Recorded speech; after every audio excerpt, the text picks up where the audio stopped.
Hello, welcome everybody. So today's stretch talk. I'm gonna spend a few minutes here and wait for you guys to join in before we get started.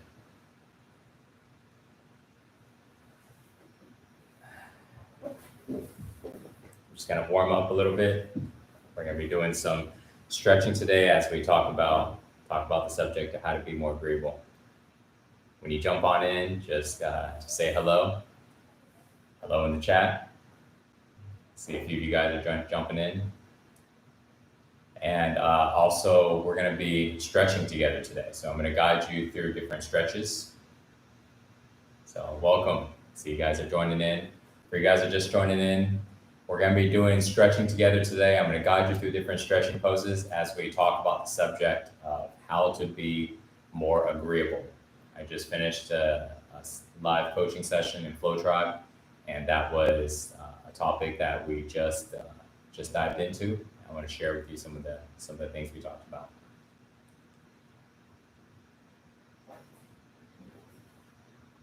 What's up, Corey? Good to see you, man. All right, so let's go ahead and get started. So we're just going to start off here. As the questions come in, I'm going to be periodically checking the questions. In the meantime, we're going to start off with our stretching. So let's just go ahead and sit in a forward fold position. Let's go and reach for our feet and make our way down. So today's stretch talk, we're going to be chatting about how to be more agreeable. How to be more agreeable with people. And as we are talking about the subject, we will be in stretching positions. And so this way you can get in your stretching session, but also you can process what it is that I'm talking about while you're in a position of releasing tension. And whenever you have any questions that come up, feel free to go and ask me in the comments. And once I'm done sharing this, I'm going to be periodically going in and checking on the comments as well and answering any questions that you guys have.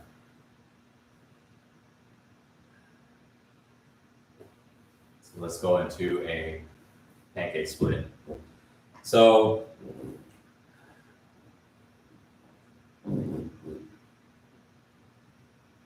the challenge with being agreeable with people is that we don't agree with them.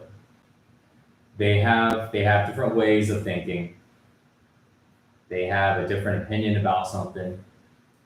You know, maybe they are a little older than us and they have a different way of doing things. Maybe they're in a different industry or they're just a different person. And what happens when we don't agree with them is we end up getting in conflicts where we're trying to prove our point, they're trying to prove their point, they've got their reasons and we've got ours. And when we take a step back and we look at our life, we end up just having a lot of conflict, having a lot of arguments and fights, and all this unnecessary drama.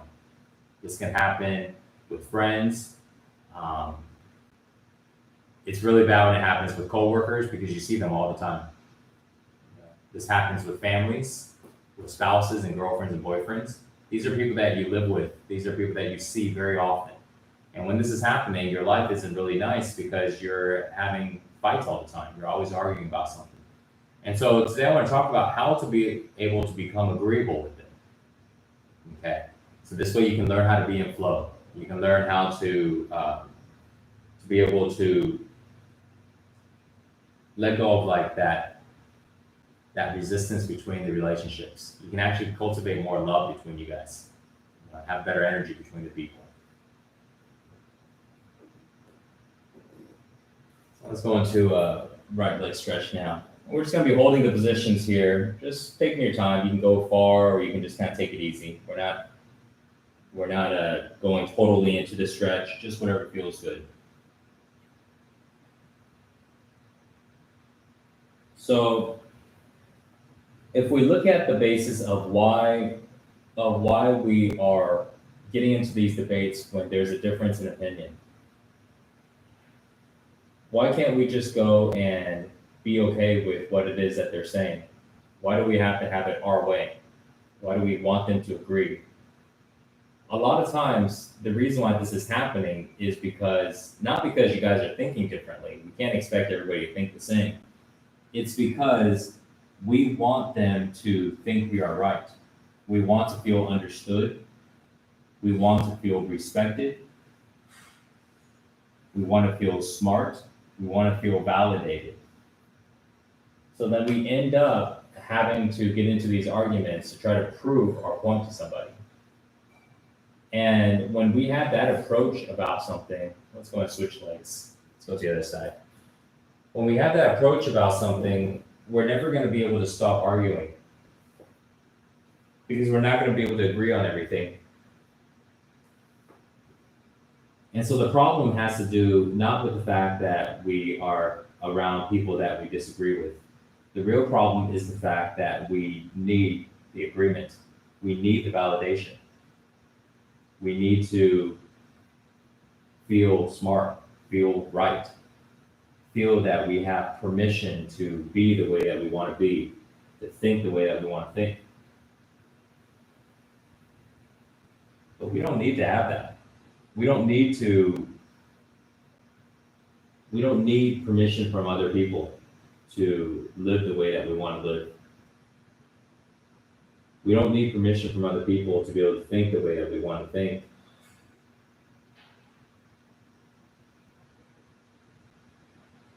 Let's go into pigeon. Spin the right leg, stick the back leg straight. Let's come down with that pigeon. So we don't need to go and get permission from other people. We get to live the way that we want to live. But if we are under their roof, if we are working in their company, if they're the ones that are running the operation and we're working for them, then we either need to do things their way or we will need to start our own operation. Sometimes conflicts happen with coworkers or with bosses and managers because we don't like the way they're doing something. Sometimes when they're open to it, there's no problems because you can just discuss it with them. You can discuss and you can share your opinions and they can share theirs and everything is good. But the problem comes when you are sharing your opinions with somebody and they don't want to hear it. They are not open to it. And that's when there's an issue. And at that point, when this happens, we need to decide on whether we want to go and still stay working with them, whether we want to still be in that environment, or do we want to exit out? We want to go ahead and do something else, be on our own. If this is with a coworker or in a certain company, we want to see, do we want to do our own thing? If we are doing our own thing, we're our own boss, so we do things our own way, and we don't need anybody to agree with us because we run the show. If we work with somebody, we want to work under their rule, under their operation, under their management, then we need to follow and be in flow with the way that they're doing it. And if we don't, we're going to create a lot of problems for ourselves. We're going to make our workplace create a lot of extra conflicts that's not needed. If this is happening in the homes, and let's say you're living with parents, same thing. If it's your parents' household and you want to do things a certain way and your parents don't like it, they want to do another way and they're not open to changing, they're not open to your way of doing things, then you have to ask yourself, are you open to going and leaving? Because if you stay under their roof, you need to learn how to be agreeable with them. You need to let go of the idea that they need to, that you need to be validated, that they need to agree with what you're saying. So let's dive into that. Okay. So if they don't, by the way, if you,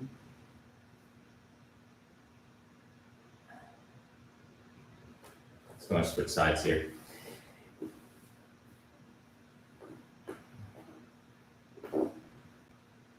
So I'm gathering my thoughts as I'm in the stretch here.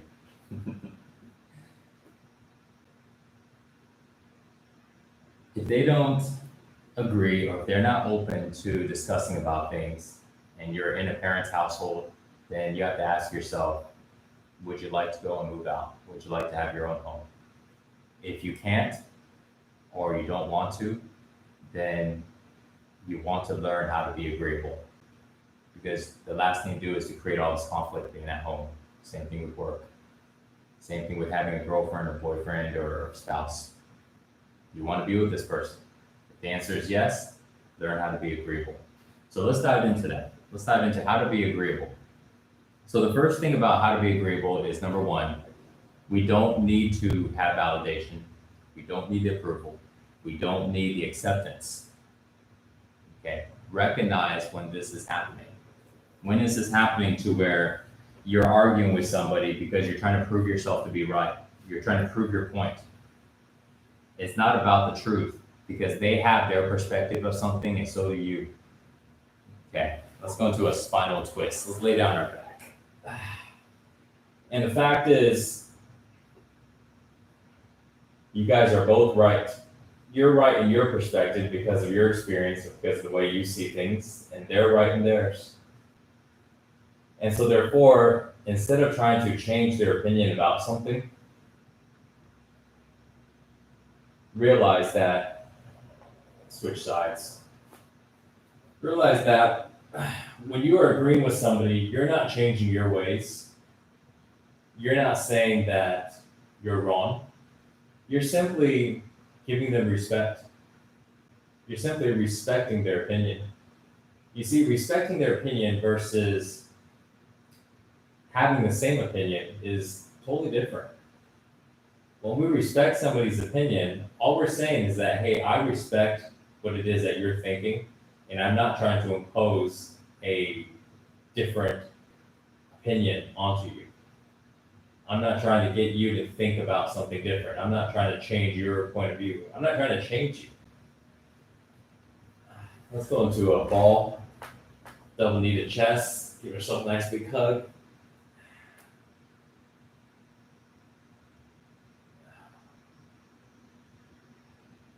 All we're doing is allowing people to just be themselves.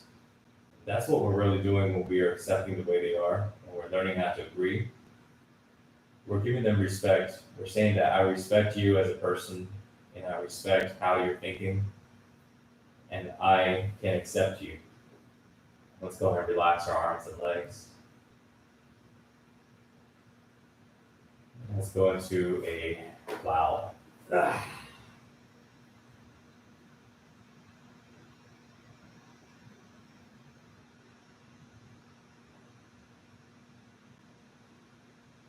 We're learning how to be able to accept the other person.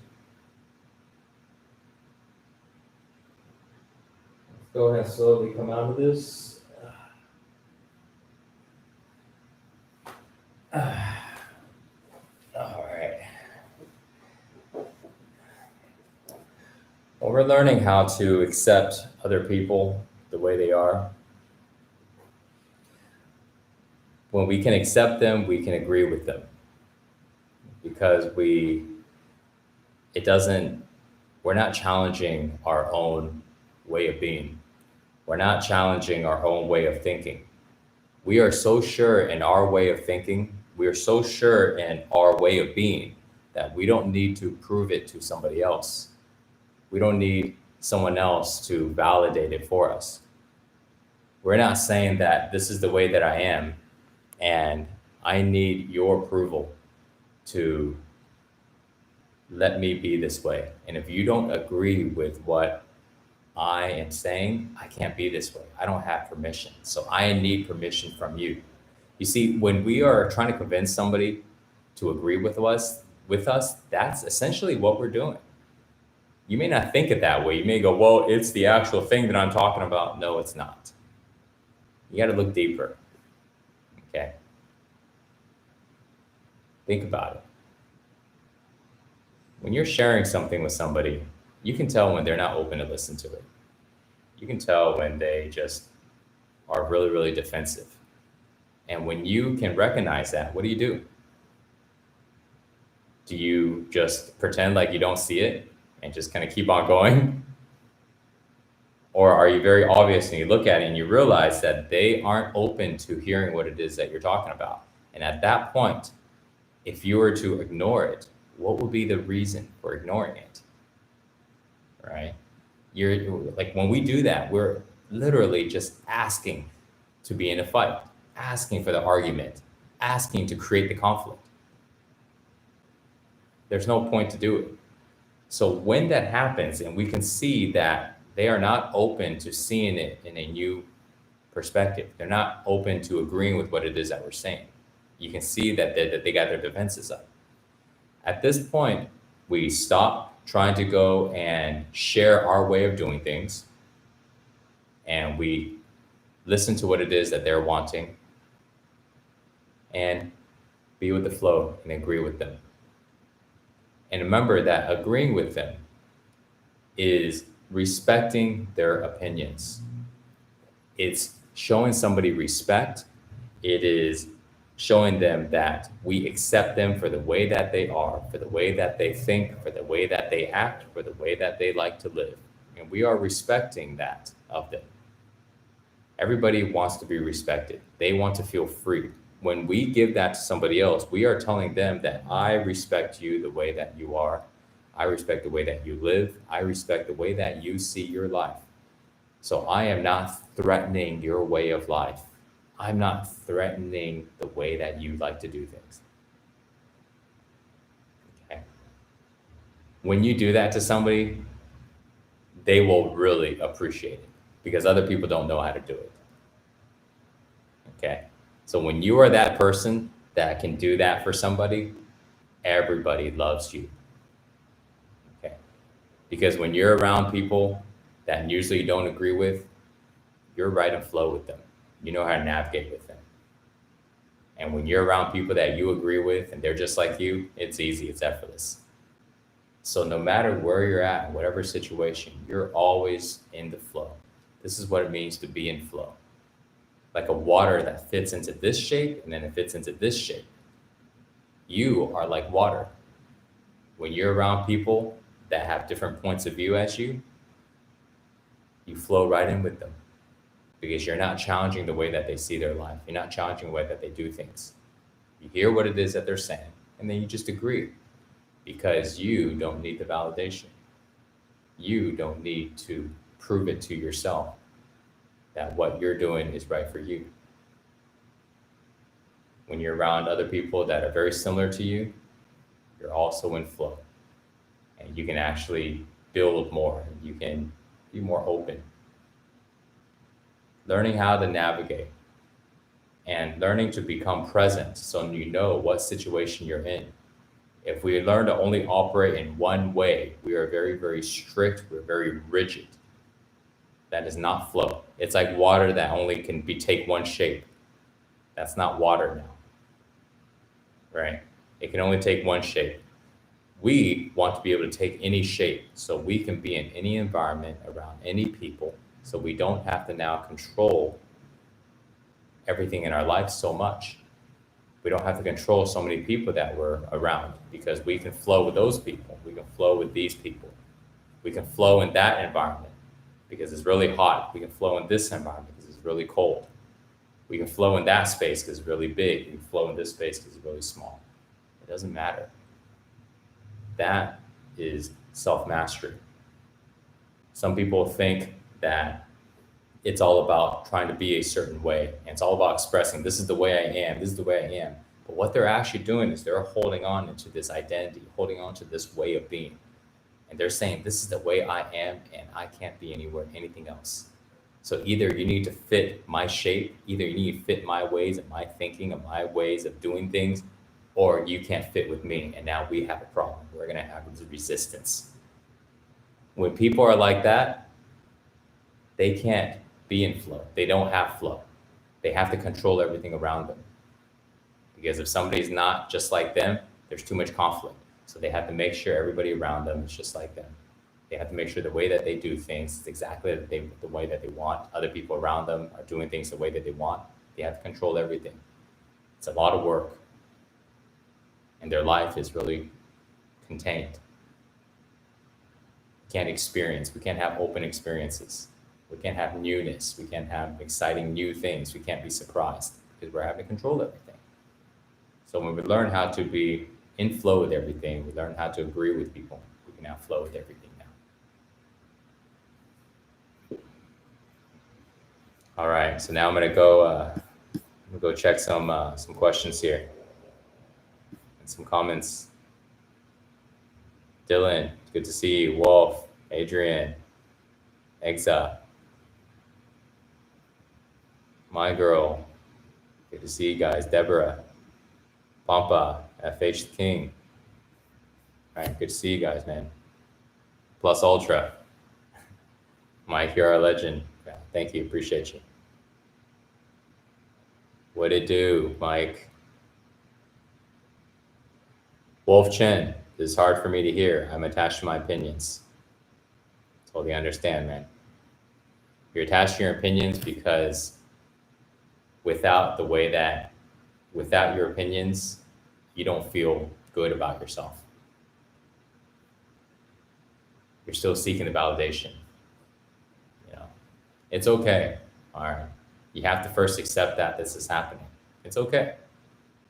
So I'm seeking the validation because it makes me feel good. I need the praise. I need somebody to agree with me. Okay. That's what it is right now. But where do I want to get to? Let's say you realize this is happening. You have to be okay with it first. You can't fight it. It is what it is. It's like somebody who's, they've got a problem. Okay, so I got a problem. Accept it first. And now let's see, where do we want to go? Let's say you want to get to a point to where you don't need to hold on to your opinions so much. You don't need people to agree with you. You want to get to that point. So therefore, you need to get to the point to where you don't need the validation anymore. So then at this point, to get there, we need to go in and identify unconscious beliefs. Identify what is it that you think about yourself that you feel less on? What is it that you have a story upon in your mind that you tell yourself about that is constantly needing you to prove yourself? There's a story that's in there that might be wrapped around an event that happened or multiple events that keep justifying the same story. We need to identify these things. Okay. The way that you identify is by becoming aware of your thoughts. Because if you were so aware with them, you would have figured all this out already. But you become aware of your thoughts first. You start to be able to hear what it is that you're thinking about. And to become aware of your thoughts, you have to be able to go and practice connecting to your body. Because when you're connected to your head, you can't be aware of your thoughts. You're too close to them. When you're connected to your body by feeling your body, now you're able to become aware about what you're actually thinking. And when you become aware of what you're thinking, then you can identify the thoughts that you're having. Then you can identify these unconscious beliefs. Okay? And then you can be able to do this. And to be able to connect to your body is to do the physical practice. Okay? Meditate, breathe, stretch, exercise. Get your body to feel good so you can connect to your body. So ultimately, so you're able to meditate longer and meditate with more calmness.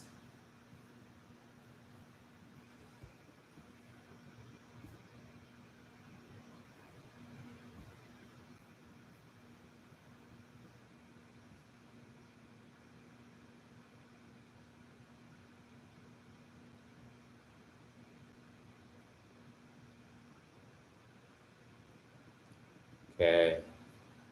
And Anza, can we do more stretches if possible? I would like to, but I realize it would be nice to have a little break in between to gather the thoughts. Yeah. And then we can dive into maybe some more stretches.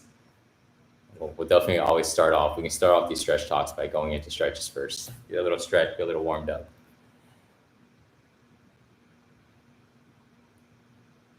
Thanks for the inspiration, Francis.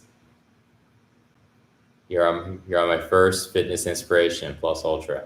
Much love, bro, Mike. It's Triple Olympus here. Awesome, man.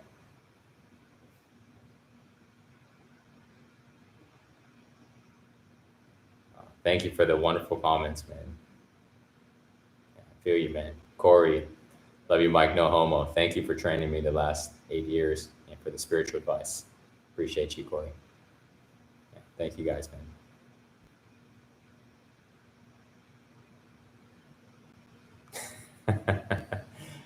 That's funny, Will. That's funny. I'm incredibly stoned right now, and listening to you has me meditating.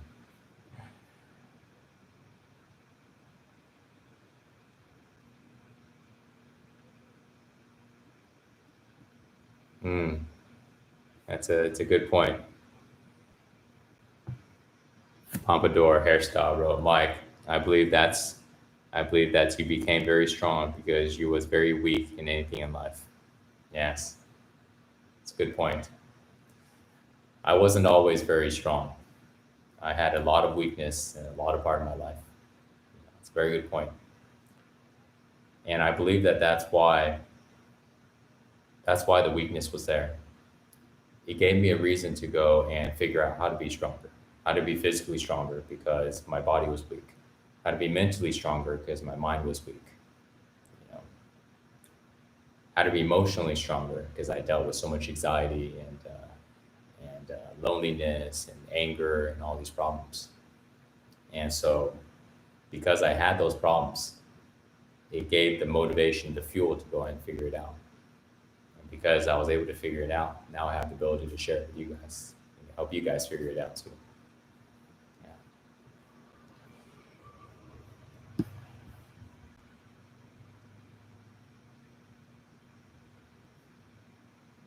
Well, that's where I'm at in my life. Love this life, man.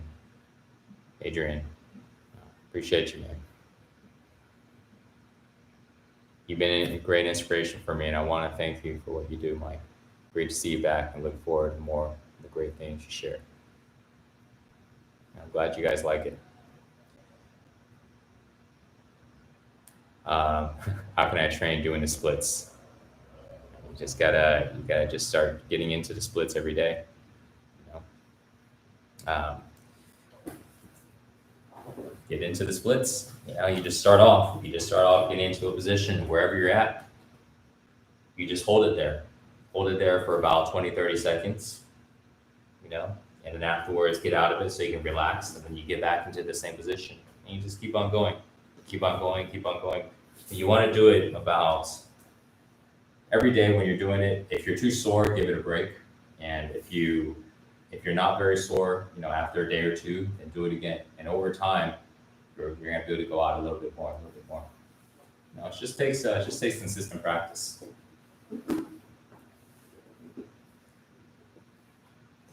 Austin asks, how many hours do you practice flow training a day? I usually do about an hour. You know, in the morning time, it's on average. See, when I'm really busy, I would only do about 30 minutes in the morning time. Um, on my normal days, I'll do about 60 minutes. So on average, it'd be about 60 minutes a day. At nighttime, however, I also do a very short practice. It's much less intense. It's usually could be as short as about 10 minutes or so. I like to do some stretching and some meditation and some breathing at night. I stretch throughout the entire day. The way that I sit is like stretching, you know, like I'll be sitting on the computer and sometimes I sit there and I just have my legs up. Let's say I'm editing a video and then I just have my legs up like this. Or I put my legs on the table, like the table's right here. You know how your table's right here, you're working. I just put my leg right here, just like that, and then I'm here working. You know, or I have my laptop where it's at, like I'll have it on the ground, you know, like this. Yeah, and then I'll just get down, and then I'll be here typing. But then I'd be sitting in a pigeon position, and that's the thing is like finding these comfortable positions to be able to get into. If you sit in this position like this, it doesn't have to be a really, really uncomfortable position. You want to be in a comfortable position. So if it's uncomfortable, you can't stay in it for too long. Get into a comfortable position, and then you can do work. You can be on your phone this way, but you're in a pigeon, you know? Or if you get in, you can get into a pancake split and work. Even if you can't get down that much, you know, let's say you're here, you're just working here, and then you can move the laptop up a little bit.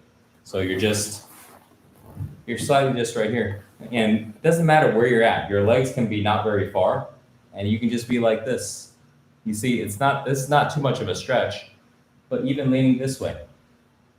And then suddenly you'll find that your body is able to give a little bit. And then suddenly you're able to give a little bit more. Your body will naturally start to let go, because you're stretching out those muscles. So practice getting into stretching positions, and practice, because you're having to get into positions anyways. You're having to go in, what's a sitting position? Why does it have to be using a chair? Why can't you sit in a different way? Like when I sit, I always cross my legs now. I like to sit on a flat surface. I don't like to sit in a chair very often. I like to sit on a flat surface. And so this way I can just cross my leg like this. So I like to sit in benches. So I can just do this if I'm at a table. It just feels very comfortable. And so I'm always in these positions. So just practice changing up the positions that we're in. And then now we find ourselves able to do more stretching, able to stay more active. We're able to keep the circulation of blood running in our body, circulation of energy. It becomes a natural thing. It's not this, it's not just I spend 5 minutes stretching or I spend 10 minutes. You just start to incorporate it into your life.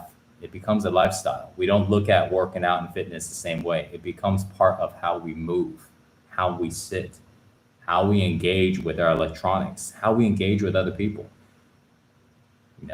I have conversations all the time to where I'm stretching all the time. It doesn't matter who it is. I'll just get to the ground, and we're talking, and then I get to the ground and I'm stretching, so.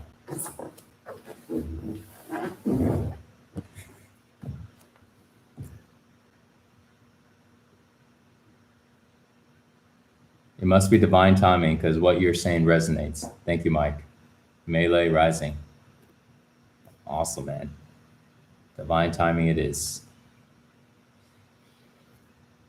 Can I do a full planche? Nah, can't do the planche.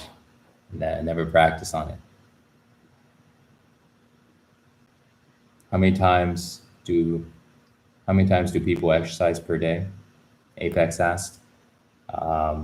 It just really depends on, I usually exercise 1 time a day, but then I stretch a lot and I stay very active. So there's no defined time. I think bare minimum you should exercise 1 time a day, bare minimum. And if your body is too sore, then just do the stretching. You always want to make sure you meditate every day, no matter what. Meditate and breathe. Not just like, you're always breathing, but do some breathing exercise. And the simplest one to do is just do 20 breaths, breathing in and out through the nose, and then hold your breath on the last one by exhaling all the air, and then holding your breath. Or you can inhale and hold your breath, and then just meditate.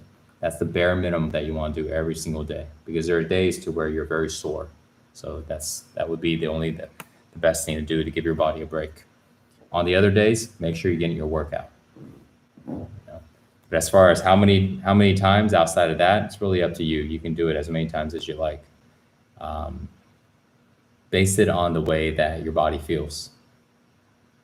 If you're too sore, don't take a break. Because at some point, if you don't take a break, if you don't recover and relax and chill out, you're just going to tear up your muscles. Your ligaments and your joints aren't going to be able to handle the amount of volume, and then you're going to get injured, and then you're going to be forced to stop. When we get injured from training, it's our body basically forcing us to stop because we've overtrained or because we pushed too hard. So when we're getting injured, don't look at the injury as an accident, you did something wrong. Look at it as a sign of what your body is telling you. Just the same way like we get sick, it's the same thing. When we get sick, it's a sign.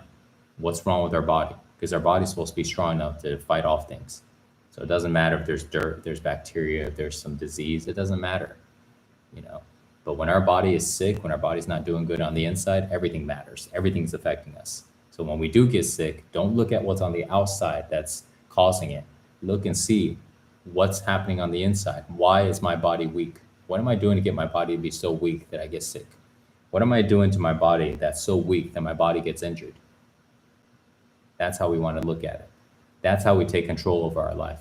If you don't look at it that way, you're always having to go ahead and, You never have any control over things. You're always trying to see all the things on the outside is affecting you. It's that this is affecting you, this is affecting you, this person, this, everything on the outside.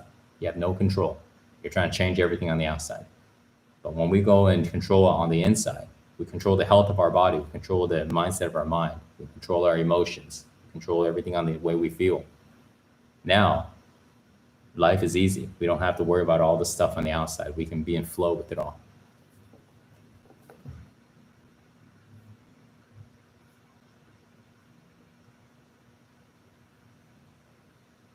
Hi, Mike. Your videos really helped me when I was in a dark place in my life a year ago. I feel a lot better now with a lot more clarity in my life. Big love. Tien.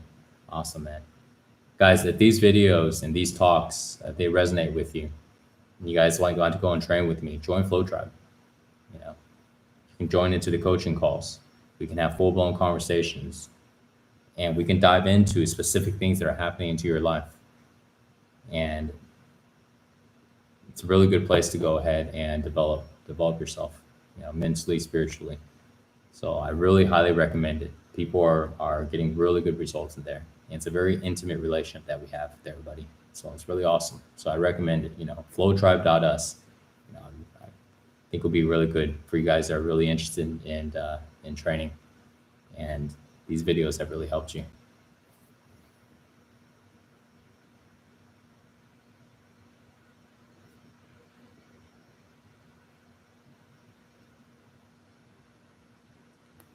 When meditating, have you ever experienced anything you felt godly or supernatural? Oh yeah, different experiences. Yeah, there's definitely a lot of different experiences. Sometimes I can be able to see the sacred geometry that's in the space between, like the air. You know, it's you can see the energy moving, you know, between things, but you learn how to see between things. Sometimes that happens when I get out of meditation. You can see the formation of different energies with your eyes closed. I don't, but I don't pay a lot of attention to it, to be honest. I did when I first started, and because I thought it was so cool and so fun. But then over time, I realized that when I was putting all of my energy into that, I was only developing more of that, but it wasn't helping me become more calm. It wasn't helping me become more happy, more free. It wasn't helping me with letting go of anger, letting go of depression. It wasn't helping with any of those things. It was just kind of developing special gifts.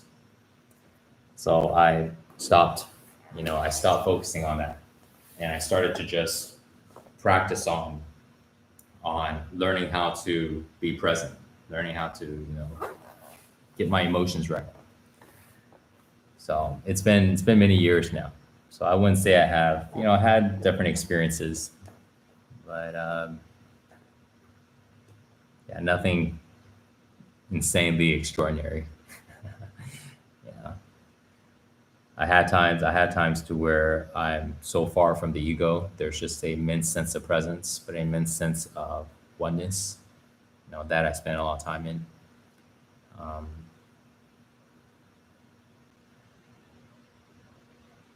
Yeah, so thanks for asking.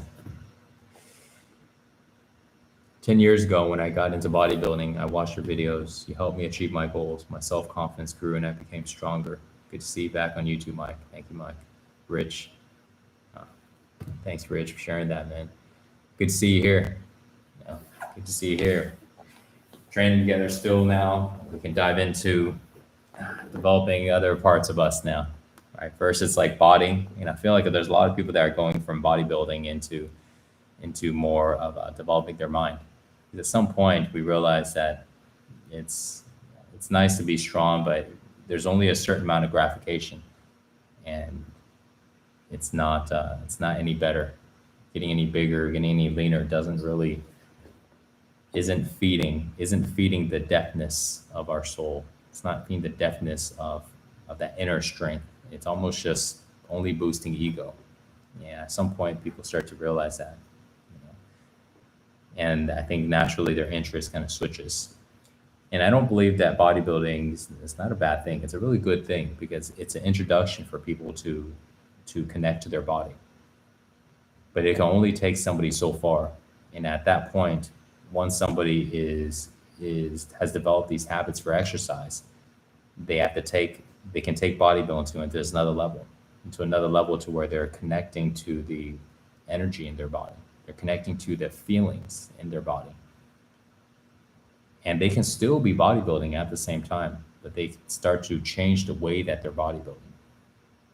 People that sometimes when they first start to bodybuild, it's about throwing weights around, literally throwing weights around and pounding weights and being very, very aggressive because they're very aggressive. They're upset. And this has become their outlet, the outlet to express that energy. But over time, as they start to exercise more, they start to become a little more calmer. They start to focus on muscle contraction. They're moving a little more gracefully. And then afterwards, they get into a stage to where they're starting to become more centered. And now they're focusing on not just feeling the muscle contraction, now just learning how to feel their body. They're learning how to be able to start learning how to relax and have more body awareness and more body control. And that's a lot of what flow training is. And now when I do training, when I do fitness training and strength training, I'm focusing on connecting to the feeling in the body. But we're still working out. Like today, we're doing a 3-day split right now on Flow Tribe for the training session. So today was day two of our 3-day split, to where 3-day split for you guys is like where we trained the whole entire body in 3 days. First day we do pushing, second day we do pulling, and third day we do legs, all lower body. And today we were doing day 2, and we're doing pulling. So we did a lot of different back exercises, and I was showing them how to do this towel roll, but a towel curl, using a towel to curl. So this way you can work your biceps, because it's really hard to work your biceps without using weight or without having a pull-up bar. But we were doing this towel curls using a towel. And it works out really good. I figured it out a few months ago, and it's pretty killer. I'm feeling it right now. And next Thursday, we're going to finish it up, and we'll do day 3 of legs. But we're training in a way that's very meditative, that's very calm, very graceful, but at the same time, we're really exhausting the muscles. But we're staying very present, very focused. Yeah, so if you guys like to train with me there and train live with me, join in Flow Tribe. We train twice a week. And I'd love for you guys to jump in on that.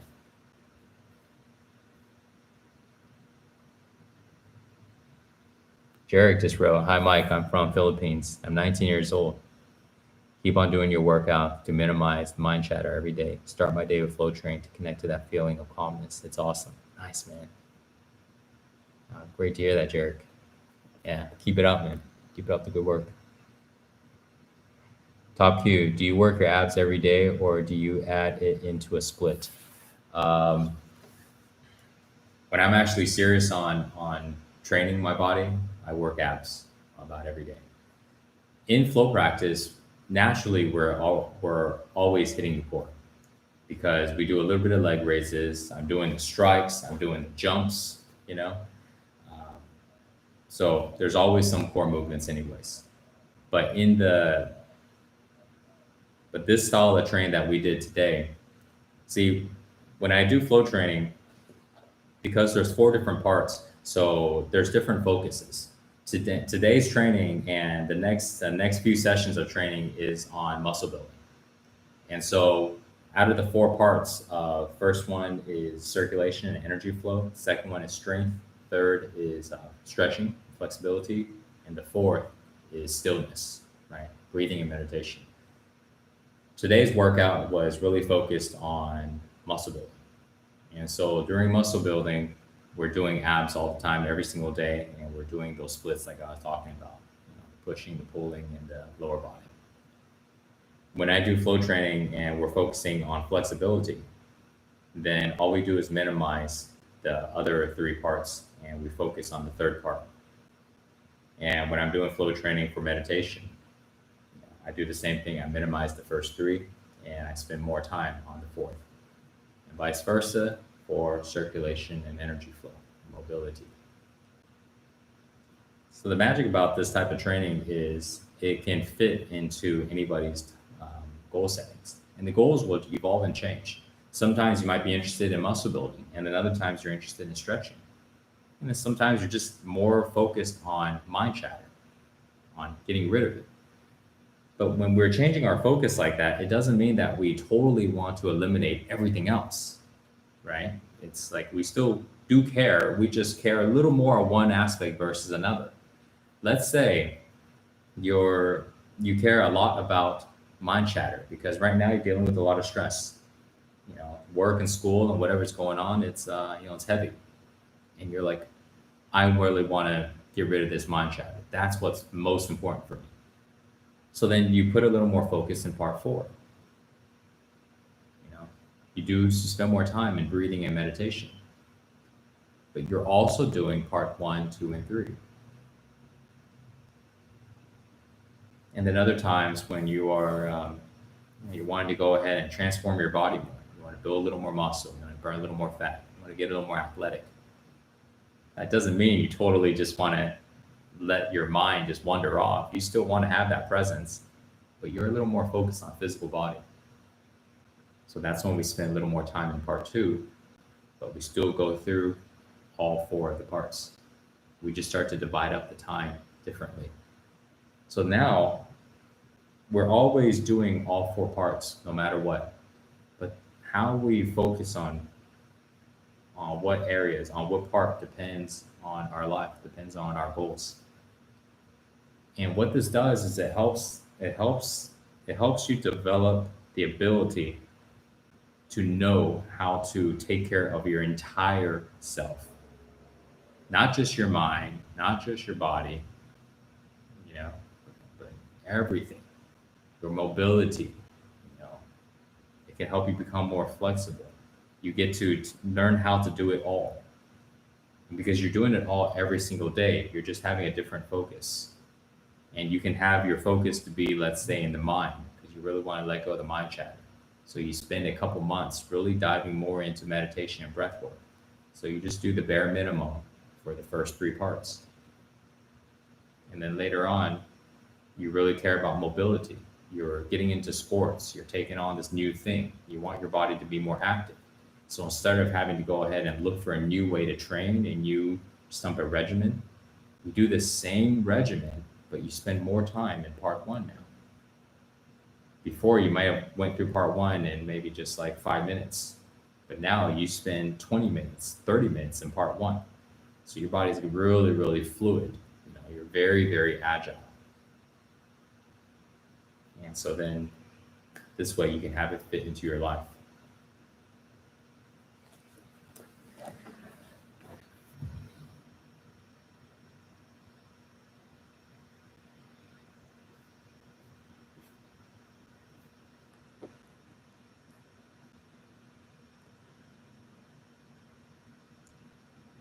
Thanks, Mike.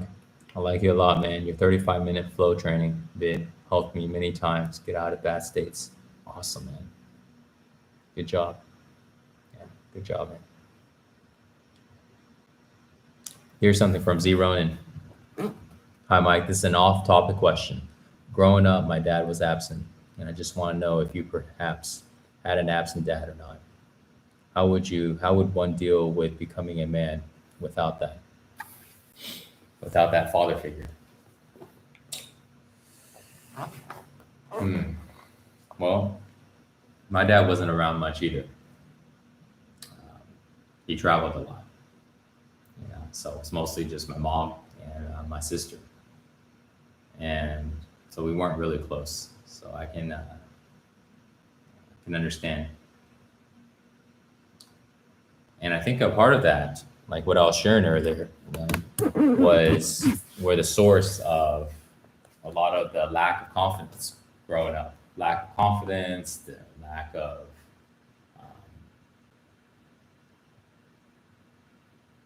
of self-belief. I dealt with all these things. And so how to deal with it, that's what drove me to to start training.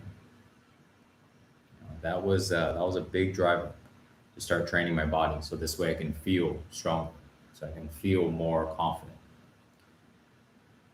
So how to deal with it? I believe it's on two folds. You want to feel strong, but the best way to feel strong is to be strong. You don't have to be the strongest person, but you want to feel the strength in your body. You want to feel more, if you want to feel more confident, that would help, but it's not the end of it. It's just the real basic foundation.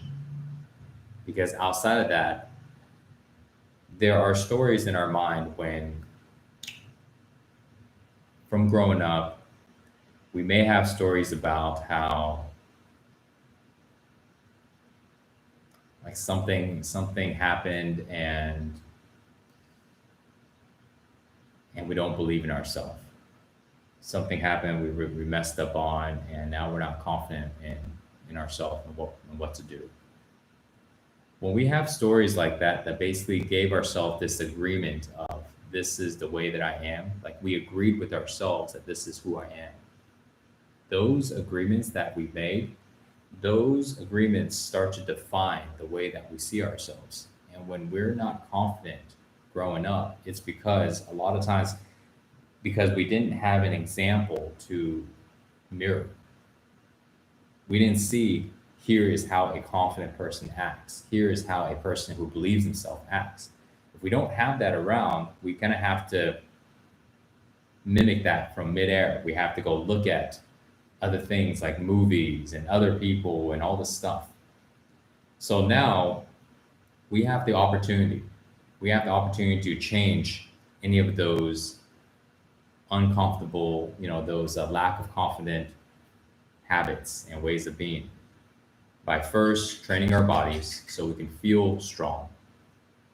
But know that the main thing comes with seeing the agreements that we have made about who we are. A lot of times people are needing to prove themselves. We don't feel confident about ourselves, so we have to prove to ourselves that we are smart so we can feel confident when we say something. We have to prove to ourselves that we are attractive. So this way we can speak to the opposite sex with confidence. We have to prove to ourselves that we are worthy of hanging out with these people. So we try to go and grovel at their feet because this person is so special. So we do all this stuff for them. There's this constant proving. We have to identify, where are we proving? Where in our life, in the way that we're acting, are we trying to prove something? Once we identify that I keep acting this way because I'm constantly proving myself, then we dive in and go, okay, what is it that I don't believe about myself? Oh, ultimately, I don't believe I'm attractive enough. I don't believe that I am smart enough. Whatever it is, I don't believe I'm just worthy and just good enough to be around those people, to have that type of success. Once we recognize that there's that going on, then we go and dive in and challenge this idea, this agreement that we created, and we go, where did this come from? When in my life did I feel not worthy? When in my life did I feel like I was unattractive? When in my life did I feel unvaluable? And we start to remember that, man, there was this time back in the day and this thing happened and we felt that way. And that event was so traumatizing for us. Maybe just personally for us, maybe for other people, they couldn't even tell. Like it was just no thing. It wasn't a big deal for them. But the way that we experienced was that. And when we can go back to that event and we take a look at that event and we recognize that that's how we defined that event. We made this agreement about ourselves afterwards. we can look at that event and we can now look at it with an adult pair of eyes, you know, and decide, is this still accurate? Is this still relevant? That's what happened before, but is it relevant now? Should I believe this now? And a lot of times we're going to find that we don't share the same opinion that we did when we were still teenagers or still in childhood. We don't share the same opinion anymore. We know more now. But we never re-questioned the way that we saw ourselves because we never did this exercise of going back and identifying it. But now when we identify, we get to change the way that we see it. We realize that that thing happened. It still happened. And that's the way I saw it before, but I don't see it that way anymore. The way that I saw it before was false for me now. It was relevant when I was 12, but now that I'm 20, it's a different story, right? So we start to do that with different things in our life. But the steps on how to do it is the same. We need to build awareness of our ability to hear our thoughts, to be able to observe them, so we're not taken over by them. And in order to build the awareness, we need to connect to the way our body feels. We need to connect to the feeling so we can take our attention away from our thoughts and into our body. And we do that by meditation. But the way that we get better at meditation is by feeling better in the body. And we feel better in the body by doing a practice like flow training. So now that we feel better in the body, now we're able to meditate more. We're able to meditate deeper when we do. It becomes more enjoyable because we feel better as we are meditating. It's not like such an uphill battle. We're not having to try to feel this uncomfortable, constant uncomfortable behavior. It's like we're having to fight inside. It feels so uncomfortable and we're having to sit there and just deal with it. We don't have to do that. We can actually sit there and feel comfortable because we got rid of the discomfort with flow training. Now when you're sitting there and you're meditating, you feel good. So now you're meditating, you're increasing your awareness. You're starting to become aware of your thoughts versus being reactive to your thoughts. So now when we become aware of our thoughts, then we can see that, man, I keep having to prove myself. You can start to see in situations, you start to see your reaction. Wow, I'm acting in this way because I'm trying to prove myself. I'm acting in that way because I need the validation. So I'll keep arguing with this person because I just want to feel right. Oh, okay. Why do I need to feel right? Let me see, when in my life was I feeling wrong? Did I feel stupid? Did I feel smart? Did I feel like, that I needed to prove to myself that I'm better? When did this happen? And then we start to remember, man, we got picked on so much in the past. People have made fun of us and we felt very dumb. We felt very stupid.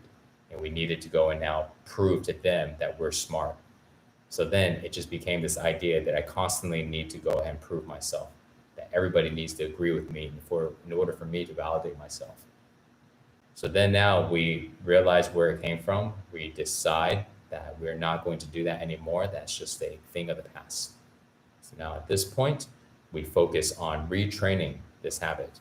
Anytime when we are trying to prove to another person, we stop it. We stop it by catching it after it happens first. And then afterwards, once we catch it after it happens, we start to catch it before it happens. See, we start to become aware of these things. This takes a lot of work. And the best time to do it is right now. Because the more that you focus on doing this, the more you're changing. You're changing all these little things about yourself. And all these things that we talk about, all the things that everybody's talking about, the difference is you'll actually be able to do it. It won't just be this, I wish. No, there's no I wish. You can actually do it. Because what I'm telling you is very specific steps on how to do it. And I know this can sound a little overwhelming. I totally understand. If I'm listening to myself as I'm saying this, 6 years ago, I'd be like, okay, so where do I start? What do I do? Right? And I'm like, well, I just said what to do. Can you say that again? So I totally get it. You know, I understand. Um, so now you can watch this video over and over and over again. But this is where Flow Tribe comes in. Yeah. So this way you can go, okay, Mike, I understand what you're saying. You know, it makes a lot of sense. Now I'm trying to take what you're saying and apply it to this situation. I agree with what you're saying, but I can't yet connect it to my situation. I need help here. And that's where I come in. Okay, Mike. So you jump into the chats. We have a Telegram group, you know, and you jump in. You can show a voice memo. You can type in a message. All right, Mike, here's the scenario. Or you just type it, and sometimes you share with the rest of the group, and somebody will jump in and share, and I see it, and I share it, and we share our perspectives. You can do it in a voice memo. You can do it in training coaching calls. That's why we do coaching calls twice a week. It takes me hours. I've been doing calls today since 10 o'clock. So I've been going for 4 hours now. So it's a good amount of work, you know, it's a good amount of work, but I'm very committed to helping you guys. You know, I'm really passionate about this. I love it. So that's why right after that, I just jumped in and started chatting with y'all. So, but that's where it comes in to where you can actually share your situation, and then we share it and help you out, help you guide you on specifically what to do and give you a different perspective that maybe you're not able to see at the time. So if this sounds like something that fits you, you know, then join in, man. You know, flowtribe.us, and you can try it out. You can try it out and see how you like it. If you don't like it, you can cancel in 2 weeks and get all your money back. So it's no big deal. I purposely made it that way. So this way we can let people try it out and see how they like it.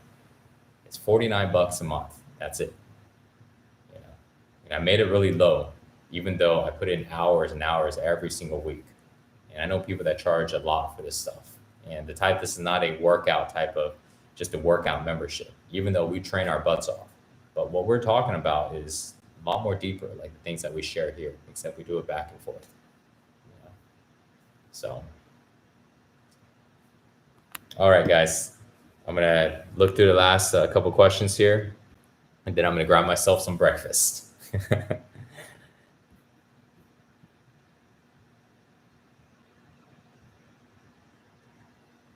Jolyon, Mike Chang, I've been telling everyone about the benefits of your flow training. I really appreciate the help with release pent up energy.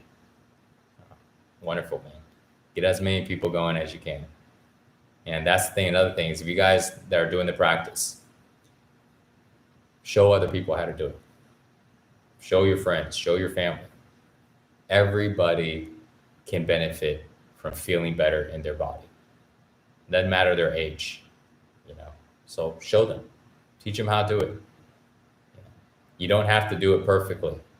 It's okay. You just do it the way you do it. You show them how to do it. As you practice more, you'll start to evolve the moves more. But it doesn't have to be perfect. And as you know, it's really, really simple. It's simple, but it's insanely effective. So just show them so you can help them out. So thank you, John. Anderson. So I asked why, like a child, then why again.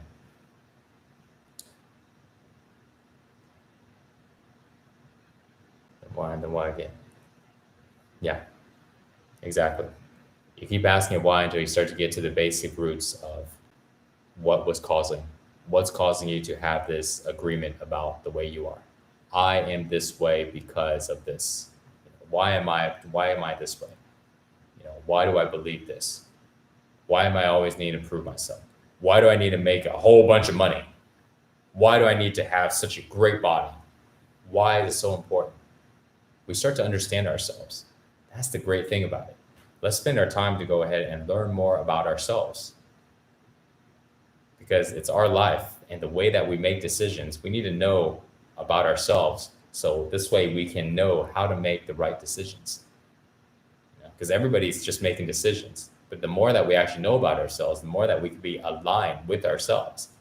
Like, how can we make decisions that's aligned to us if we don't know us? We don't know why we do something. We don't know why we like something. We don't know what's the motivation. We don't know anything. We just kind of just do it. You know, we're like sheep, robots. No, that's why we learn about ourselves. So the asking why helps us understand about ourselves.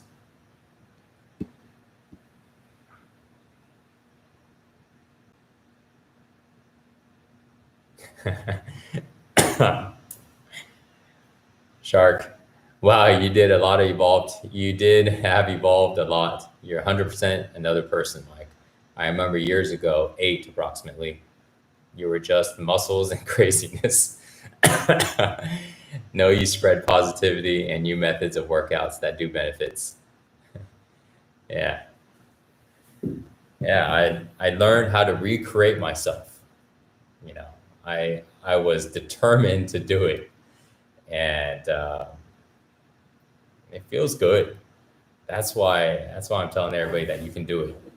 You know, it's you can do it, and I will show you specifically how to do it.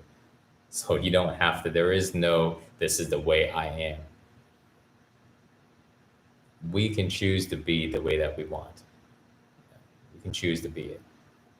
We are only defined by very, very, very um, limited ways of of like a structure of how we are, but we have a lot of flexibility to evolve into however we want to be. The structures of these limited abilities and certain functions of our body, you know, there's certain personality traits, but within those, we can be the best versions of ourselves. And there's so much that we can grow from. And every person has a really freaking badass, awesome version of themselves. It is different than other people, but it is still really, really good. And the whole idea is for us to all get to that version. So even though we're all different, we're all freaking badasses, man. We're all so positive and peaceful and loving. It's just awesome. We can all get there. Everybody has a version of that within them. Food and life. Can dance be healing? Absolutely. Absolutely. Dance can be very healing. You know, turn on music and just dance. Move your body, sweat. Yeah, awesome. Definitely. That's why I love ecstatic dancing. You know, so you just dance for a few hours. There's no talking on the dance floor. You just jam out. So if you like to dance, go for it. You know, make that into a routine, not just a special event. Wake up in the morning, make it into a routine that you do all the time. Maybe you have your dance tracks, you know, and then you wake up in the morning, you turn on the music, and it's like you set a timer for, you know, 20 minutes, 30 minutes, or you have a certain track. And then your idea is just to dance, just to move. Certain times you're doing more stuff, and certain times you're just kind of chilling, just going to the beat, whatever it is that fits you. It can be very healing. However, at the end of your dance, at the end of any movements that you do, always meditate. Okay. Always meditate. You always want to learn how to connect to that stillness and silence your mind and live in the present moment. That comes through meditation. And the best way to meditate is sitting down, eyes closed, and just relax. Okay. Dancing is a really good way to go ahead and prepare you for meditation, just like what flow training is doing.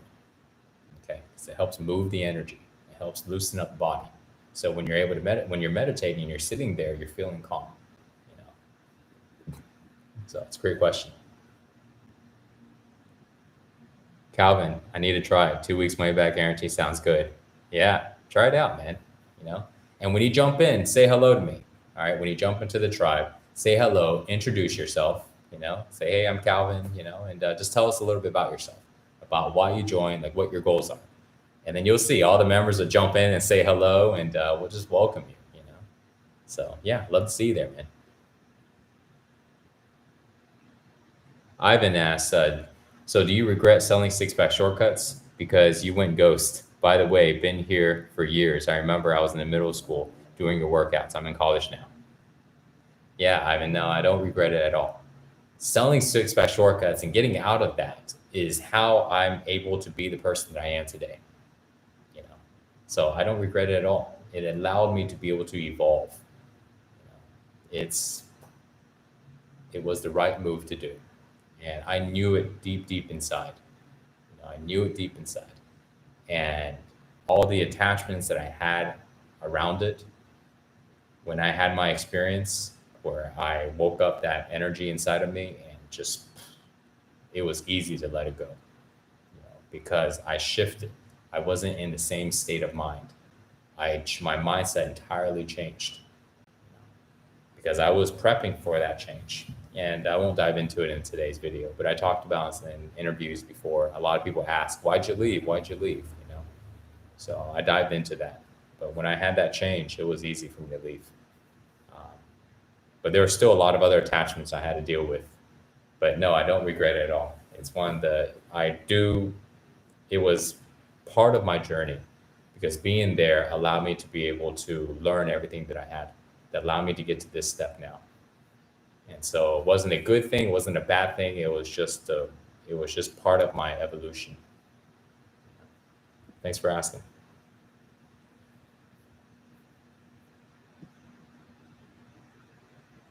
Dylan asked, do you believe in karma and manifestation? Yes, absolutely. Karma is cause and effect. But the cause and effect goes into not just our life right now, but into every other life that we've ever lived. So the way that we are, the way that we think, our good habits, our bad habits, all of these things is karma. It's just the effect of the accumulated actions from before. So I definitely believe in that. Manifestation, I don't know exactly what you mean by manifestation, you know, as far as the ability to manifest, like the ability to create things, attract things. Absolutely. Because our thoughts are vibrational frequencies. You know, it's frequencies that are sending outward. It's like a beam, like not a beam, but more like a radar, just blasting outwards. You know, we manifest everything into our life. Everything that's in our life is an effect. It's an effect of what we did. But what we do is not just actions on what we do. What we do is also what we think. So in other words, every time when you have a thought, whether or not you are aware of the thought or not, you are doing something. And that doing is manifesting your reality. It's manifesting the people in your life. It's manifesting the situations. You know? So karma and manifestation, that can tie in directly together like that. And people are constantly thinking all the time. And half the time, they don't even realize that they're thinking, nor do they even know what it is that they're thinking.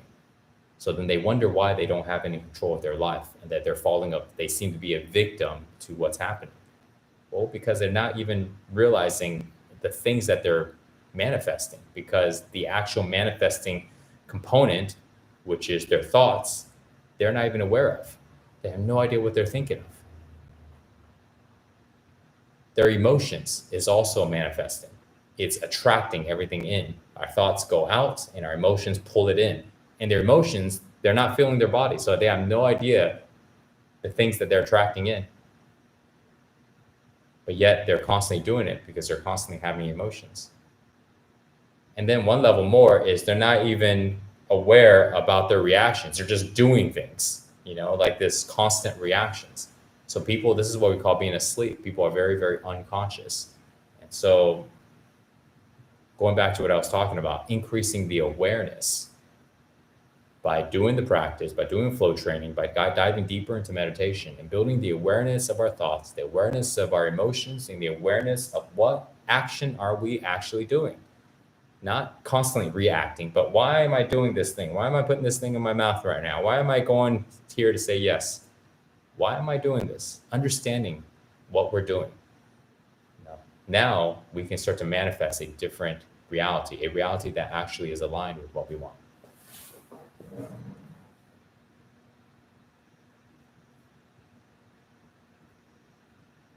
All right, you guys are having some good questions.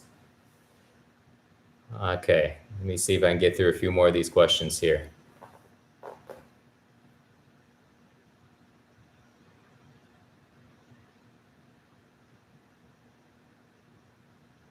Mike always had good tips for exercise. He's the reason this day I still do man climbers. Good one, Shark. Camber Quirky, love this. Always meditate after movement. I have not heard of this. Right? Why don't people know? Well, there's lots of reasons why people don't know. I didn't know, and hell, I was in movements for a long time. Always meditate after movement, okay? Why? So this way you feel calm already because your body had an ability to let go of some energy. So you feel more relaxed. And now you can leverage that relaxation to go deeper into meditation. And if somebody was to go, why do you meditate? To be present, to get rid of mind chatter.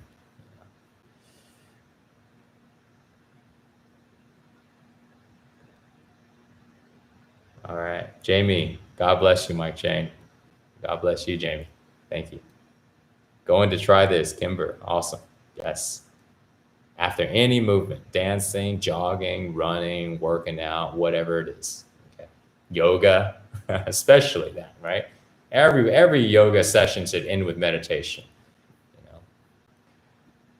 So, and also meditate for at least 5 minutes. Ideally, you want to get to 20 minutes. That's the ideal time. Okay. Because it gives yourself long enough duration to go in and be in a meditative state.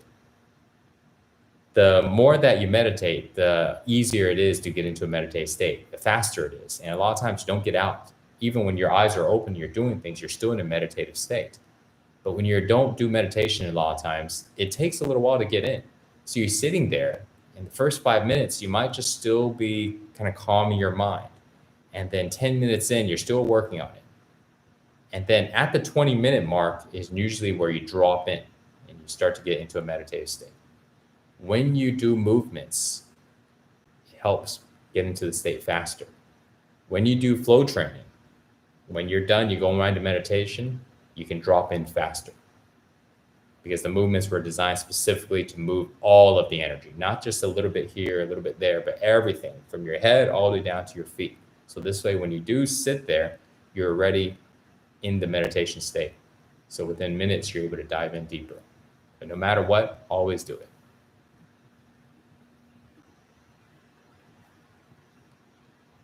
When I was younger, I had it very rough with depression. However, when I found your channel, which was back then, Six Pack Shortcuts, it cured all of it. Thank you, Mike. I'm glad you're doing well. Awesome, man. Wonderful. Justin asks, what would you want to think about when you meditate? Nothing. Don't think about anything when you meditate. That's not meditation. If you close your eyes and you're thinking about something, that's called thinking with your eyes closed. That's not meditation. Okay. Meditation is clearing your mind. Thinking is filling your mind. All right. So you don't want to think about anything. All right. What you want to do is you want to bring your attention into your breath, bring your attention into your body, because by doing that, you take your attention away from the thoughts. Okay. And when you take your attention away from the thoughts, that's how you not think. You can't not think by not thinking, by trying to think about not thinking. Have you guys ever tried that? It doesn't work. So what you do is you just take your attention and then you bring it into your breath. And you just pay attention to the breathing. You pay attention to the way your body feels on the inside. You just keep bringing your attention there. And by doing that, by default, you stop thinking. And one more thing, your eyes. When you're meditating, your eyes need to be still. Don't look around with your eyes closed, eyeballs moving around. Keep your eyes really still. In flow training, we call it 1-point focus. Okay, so that means you're training and you're focused on something, and you're not moving, you're not changing your gaze, you're doing these exercises, whatever it is that you're doing, but you don't blink and you don't gaze away. Because when your eyes can focus on something without looking away, your mind is still. And just notice that whenever you're blinking constantly and your eyes are wandering all over the place, your mind is also chattering like this. And you can notice that when you're talking to somebody too. That's how you know if they're thinking a lot, if they're distracted, because they're talking to you and then they're doing this.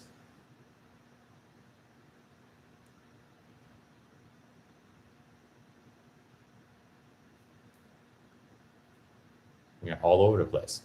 Remember, our eyes is where our attention goes. And so when you want to go ahead and, so when you're meditating, bring your attention to your breathing, bring attention to your breath and your eyes. Keep it still. Food and life. How does shaving your head raise your energies?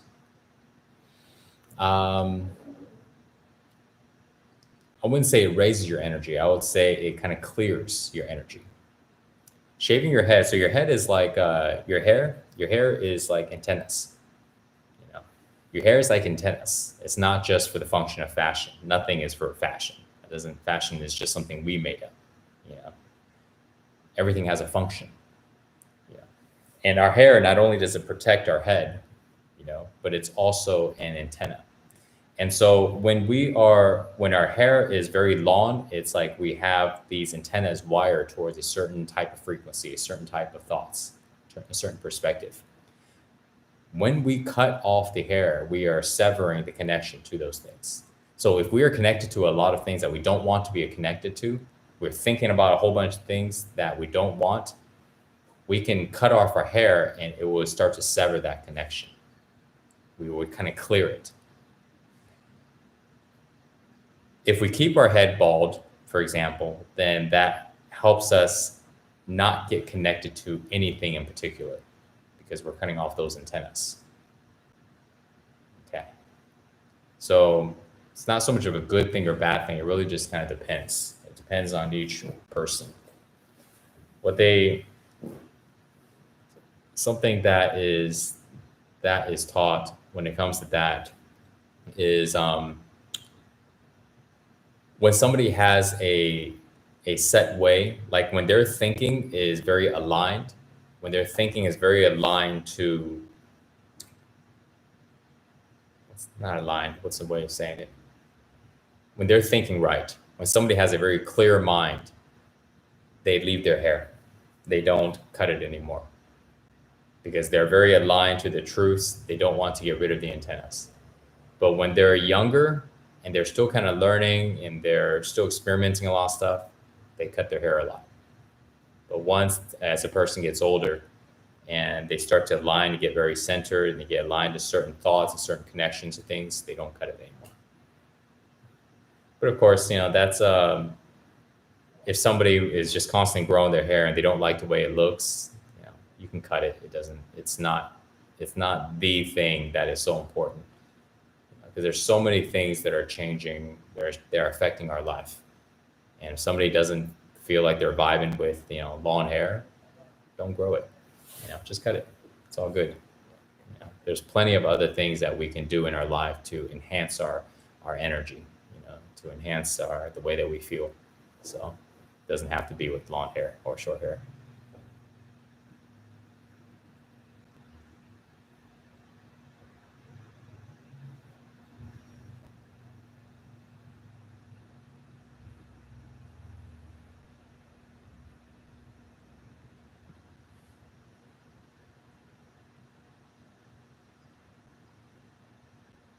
Ivan,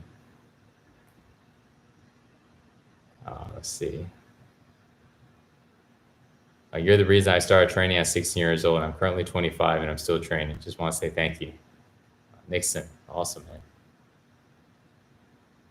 I appreciate sharing that.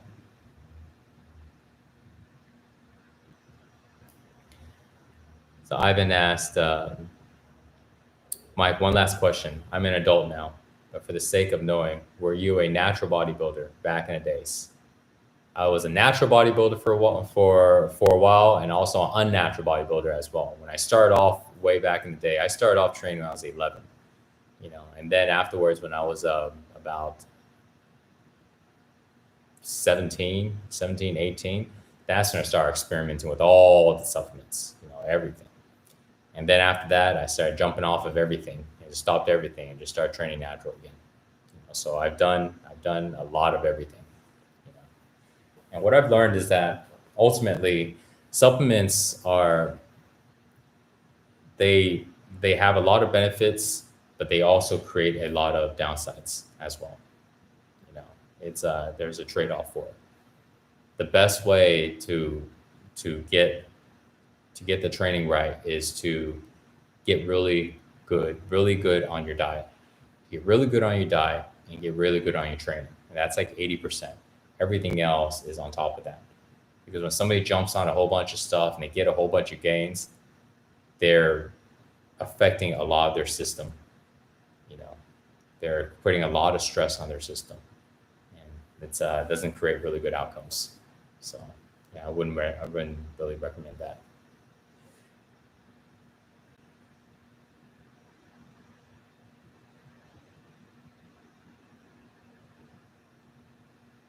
Justin L, thank you, Mike. What's your favorite sandwich? I don't know. I don't know. I like a lot of sandwiches. I'm vegetarian, so man, you should be Mr. Shane. Shane, hi. Mr. Shane, she. Are you American? Jack asked. Yeah, I'm American. I was raised in Houston and lived in Austin for many years. How long are the follow-alongs, Stritchy?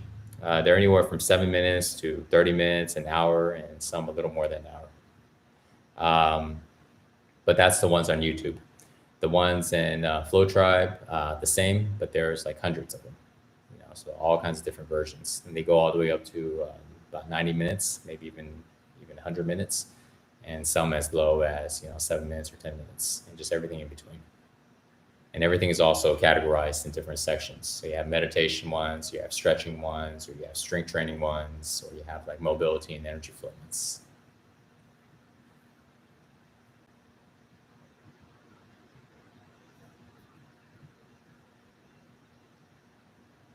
Austin, thank you for talking to us during quarantine in Taiwan.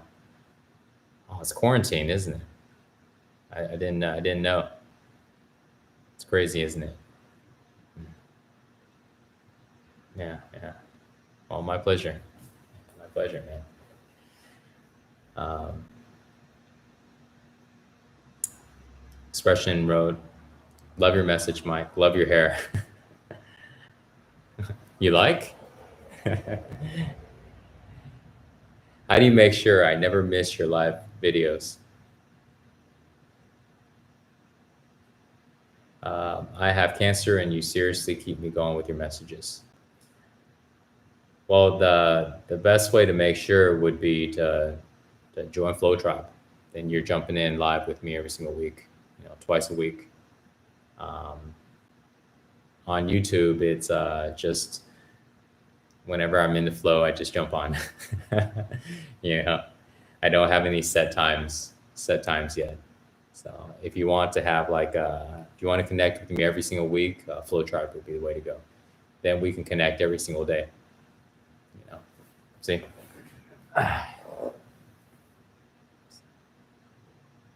So this is Flow Tribe. All right, this is the messages and this is all just today. People share all kinds of different messages. I share all kinds of things. It just kind of keeps going. So we chat about everything here. I share pictures, voice messages, text messages, videos. That's to be the way to go. If you're needing the support and you want to connect and find different ways to be able to help you, that would be where to go. Just go to flowtribe.us. I was mentioning a little bit earlier, it's $49 a month. You can cancel anytime you like, and you can try it out for 2 weeks, and it's a money back guarantee. So this way it just allows people to try it out. So if it aligns with you, join in, say hello to me in the tribe, and then share a little bit about yourself.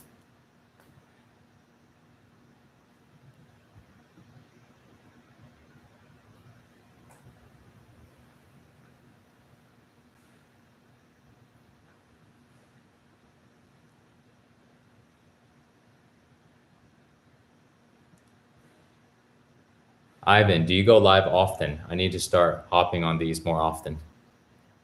Yeah, so like I was mentioning, I go live on Flow Tribe every week, twice a week.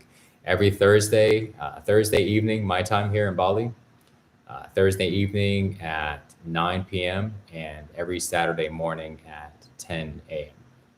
And we always start off the same way. We always do training first. Training is about an hour long. And then after training, we go into coaching sessions. Coaching sessions, we use Zoom. So this way I can see everybody. We can have back and forth conversations, and people can share their experiences, share their thoughts. We can talk about different subjects. Sometimes people share exactly what's going on. Live coaching. A lot of times people ask me all kinds of questions. Mike, here's what's happening. What do you think? And then we openly talk about it. So we do that twice a week. And also during the times that if you miss it, it's recorded so you can watch it afterwards. And also if somehow you have something that's a lot more urgent, just chat it in the group. And you can also you can send me a personal message as well, and then we can do voice memos back and forth. Yeah. Marcello, hey yo, good to see you, buddy. Yeah, Marcello's in the Flow tribe. Yeah. How was your trip in Greece? Love the pictures, by the way. Yeah, he was sharing all the pictures. Oh, so awesome. Yeah, him and his lady just got back. Okay, so all right, I'm finally at the end of the questions. Good questions, guys. You guys had a lot of good questions. Really enjoy the engagement. You know, we're going about 90 minutes in now, and I'm really enjoying you guys. Great questions, great comments. Thank you guys so much for sharing with me your experiences and how you've been training with me and how it affected you. You know, and I'm happy that you're here. Happy that you're joining in on these calls and training with me still. And you know, let's take this training to the next level. You know, like we guys are doing already, doing flow training every single morning, diving into learning how to get in touch with our emotions, science our minds. Just remember that you're able to do it. We have the steps to help you every single step of the way, you know, so you can create that transformation. So.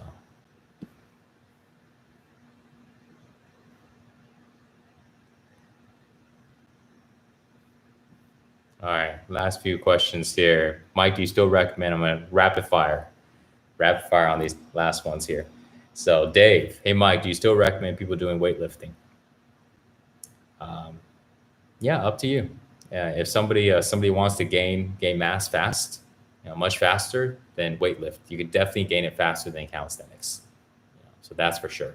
And also, you can target muscles much better with weightlifting than you can with calisthenics or body weight. So it really just depends on your goals. If your goal is physical transformation and you want to do it super fast, weightlift. If you want to do physical transformation, you want the results, but you don't want to be in the gym. You want to be outside. You want to, you know, be more in nature, fresh air, things like that. Or you want to do it at home, you know, then go with body weight and calisthenics. So I'm not against weightlifting. It's just that um,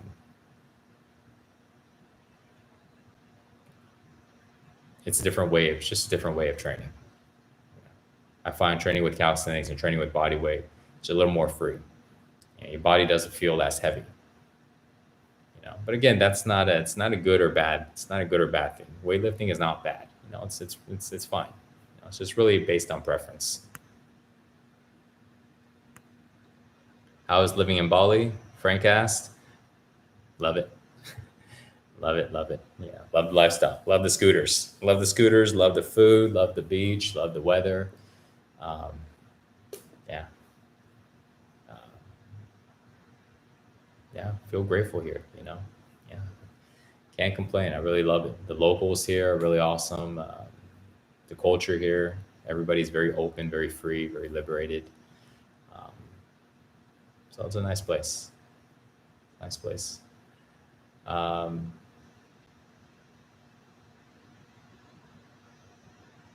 yeah, there are some downsides, like with any place, but overall, I still really enjoy it here.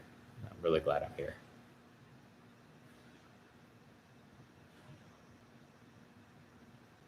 Space Time Valentine. Hi, Mike. What's the hardest thing you ever had to let go? Um, Bodybuilding. Yeah, that's the hardest thing. That was harder than every single thing. It took me over 3 years. Over 3 years. 3 years. 3 years in, I remember I let go of so many things, and still, I was still holding on. So that was the hardest thing, because I was really, really, really identified with it. You know, it was like a part of how I felt about myself. My confidence and all that stuff was connected directly with body, with the way that I looked, with how big I am or how lean I am. And now it's not the deciding factor. You know, so sometimes I'm in great shape, and sometimes I'm a little flabby. You know, it doesn't matter as much. So that was the hardest thing.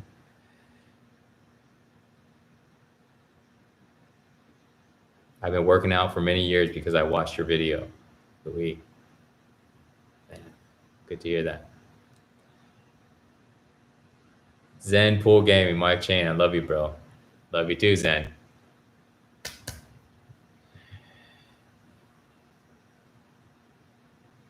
Austin, what if my English is not that fluent? I want to join Flow Tribe. All good, you know. Yeah, you can still join. There's people from all other languages around the world as well, by the way. But yeah, it's fine. Yeah, don't worry about it. We'll manage to communicate. I promise.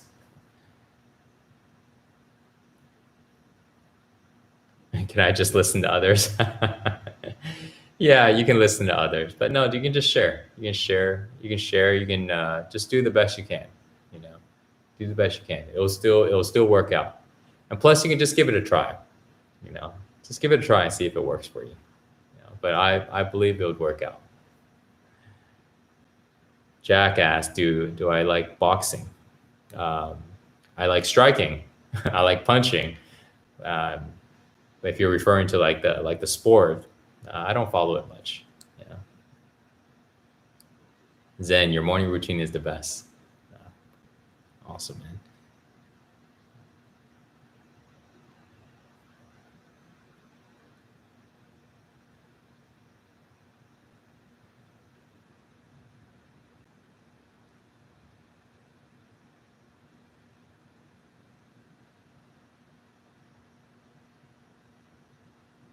Charles, hey, yo, Mikey, big fan. I just started working out and feeling good with my body thanks to your videos. Sending good vibes, man. Awesome. Good vibes to you, Charles.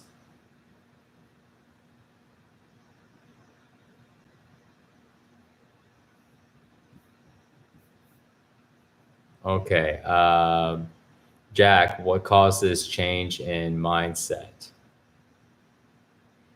Change in mindset comes from this practice. Comes from this practice and comes from studying the principles. And just wanted to be happy. Just wanted to be peaceful. Want to feel joy. I want to feel light. Want to actually enjoy life. I want to have fun. I didn't want life to be about work and be about success and accomplishment and so serious, you know. So that was the reason. That was the reason for wanting to change everything. You know.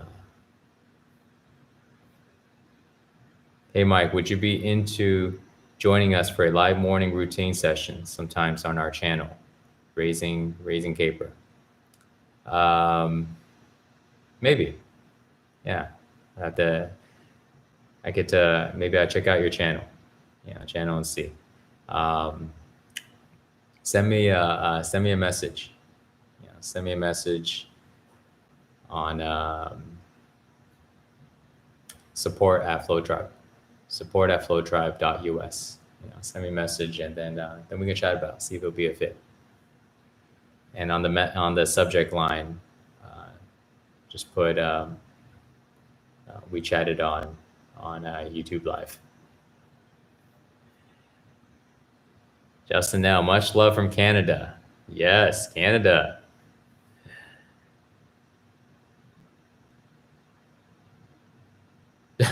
Charlotte was questioning why am I kicking, then was called to kick down a door with kids stuck behind it. Men just stood there. I bossed it. Wow. Just imagining that. You kick down a door. Nice, man. Yeah, you never know when you need to have a good kick, you know. Sully 27. What do you think about love one or several women? Is fidelity to one woman a goal to aim? I have my personal opinion on that, you know. What I do know is that when you're with different people, you're number one is you're exchanging your energies with different people. You know, is that good or bad? It's not the same. It's not the same, right? It's maybe a little more work. I think a question like that, I think it's personal. It's personal preference, really. You know, um, for me, I'm a one woman guy, so I'm happy with my wife, and that's always been. Yeah, I've always been. But I think it's different for every person. I think it's up to each person to choose to see what are the effects when they're with one partner or if they have different ones. What I have found is that a lot of the people that are polyamorous, I've never seen any couple last for a long time that way. I think just the dynamics, human nature, jealousy, attention, I think at some point it doesn't work out.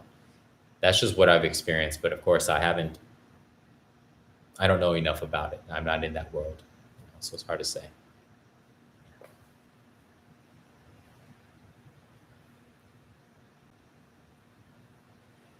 Watched you for a few years ago, Kurt, and it's good to seeing you happy and well after all these years.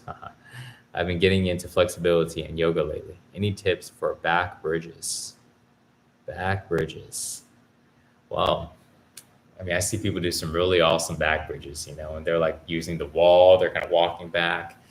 My back bridges are really simple, really basic. I don't have any really specific examples, because I haven't dived into all the different contortion type of getting really deep into flexibility like that. I do flexibility and stretch so I can feel relaxed in my body. And when I don't feel relaxed, I stretch out the tension. But I haven't really focused on getting into these acrobatic type of movements. So the back bridge I usually do is really simple. I just lay on my back.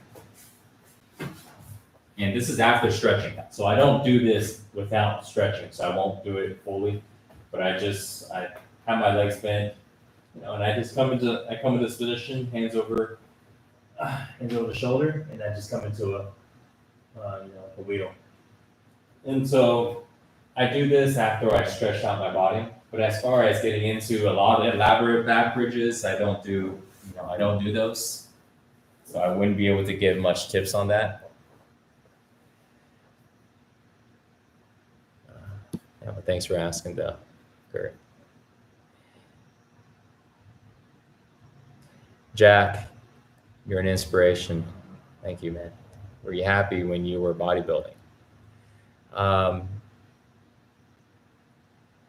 I was happy.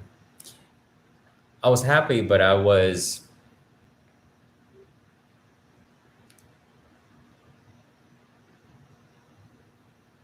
as happy as I knew I could be.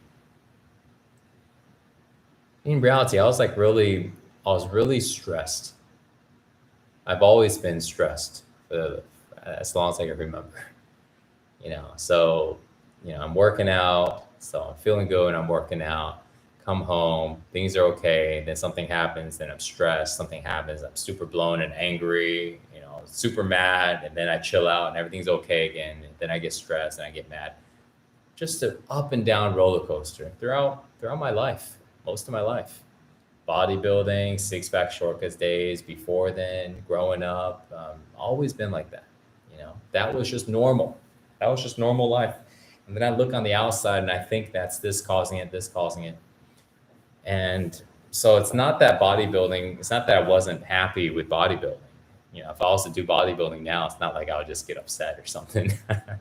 you know, it's not the bodybuilding that was doing it. It was just, I didn't know how to deal with anger. I didn't know how to deal with stress.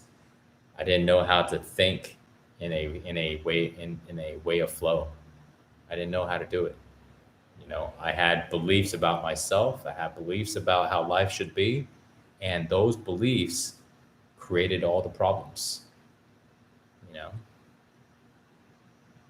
my body was holding on to all these things. I didn't know how to let it go, and my body holding on to all of this anger and all of these emotions that fueled the problem. And so, yeah, so it's not tied into bodybuilding at all. If I was to go and get more into bodybuilding now, I'm sure everything will be fine.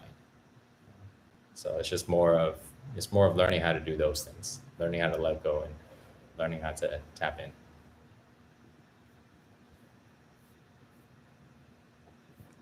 All right. Whew, got to the end of the question. Nope, another one just came in. All right, would love a bit on how your wife supports you.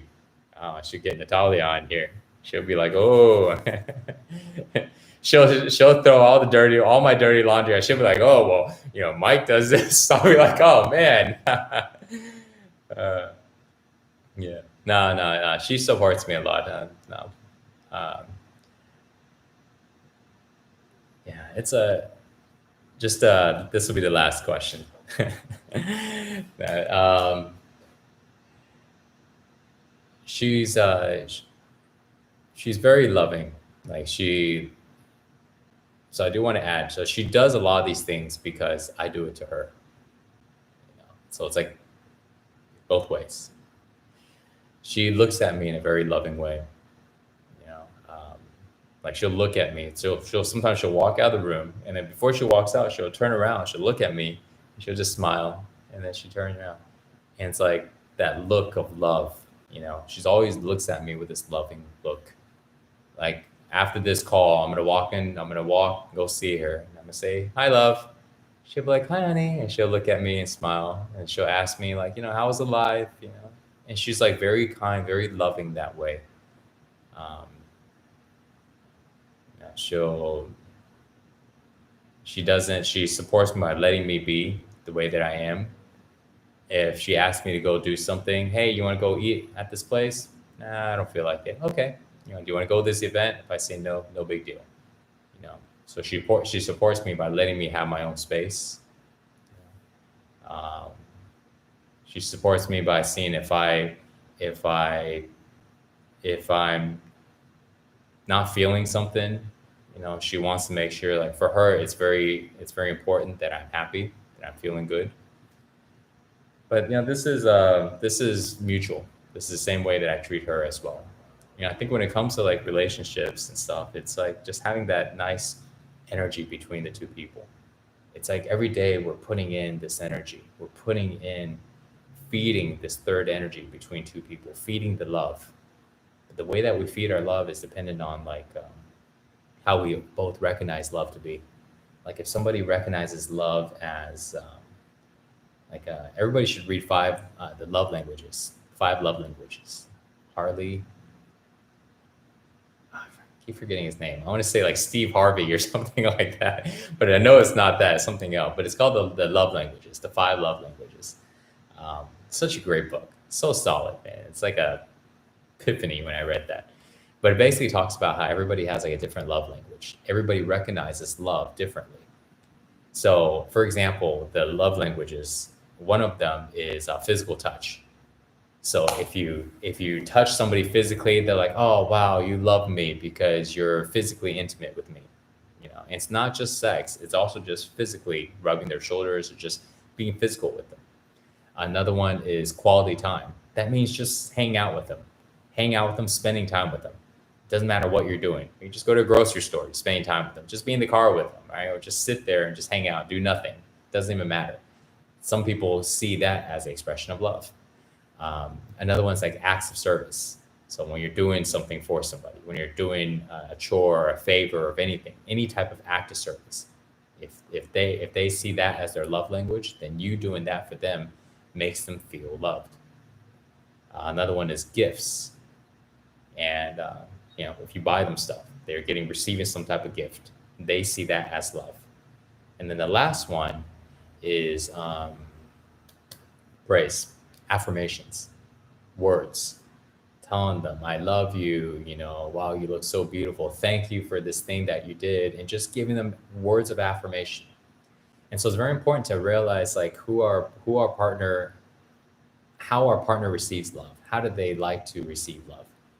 And the way that you know what your partner's love language is, in the same way that you know how your love language is based on what you like to do for other people. So if you see that your partner always is giving you gifts, that means she or he, their love language is gifts. Now, that doesn't mean they don't have any of the other ones, but they have a high percentage of it being gifts. So if you were to go and let's say, tell them words of affirmation, but their love language is gifts, they may not receive it as well. They may not care. Oh yeah, sure. But really, I really like that new purse. I really like that thing that I saw at the store. Hint, hint. And you don't hear it because maybe you don't care about it. So it's important to pay attention to what it is that they like to do for you. So if they're buying you gifts all the time, buy gifts for them as a way to show the love. If they're feeling on you all the time, feel back on them as a way to show them love. If they're always doing things for you, then do things for them, and they are really going to appreciate it. And then the vice versa, same thing for you. How do you know what is yours? What you like to do for other people. Are you a person that buys everybody gifts? There's a good chance that your love language is gifts. And if you don't buy, like for me, my love language is like not gifts. So I don't buy anything for anybody. Mine is like acts of service and physical touch. Acts of service, so I'm around doing something. You need something, I'll do it for you. You just need some help, I got it. That's my love language. So gifts, if somebody buys me a gift, oh, thanks. Yeah, it doesn't matter that much for me. So, so it's just different. It's just different.